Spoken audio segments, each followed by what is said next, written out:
அந்திச்சூரியனும் குன்றில் சாய மேகம் வந்து கச்சையாக காமன் தங்கும் மோகப்பூவில் முத்தக்கும் மாடம் தங்கத் திங்கள் நெற்றி பொட்டும் இட்டு வெண்ணிலாவின் கண்ணம் தொட்டு நெஞ்சிலாடும் சுவாசச் சூட்டில் காதல் குற்றாலம் தேன் தெளிக்கும் தென்றலாய் நின்னருகில் வந்து நான் சேலை நதி ஓரமாய் நீந்தி விளையாடவா நாளும் மின்னல் கொஞ்சம் தாழம் பாவை சொல்லி ஆசை கேணிக்குள்ளே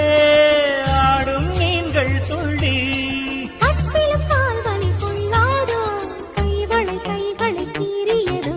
செம்பூவே பூவே உன் மேகம் நான் வந்தால் ஒரு வழி உண்டோ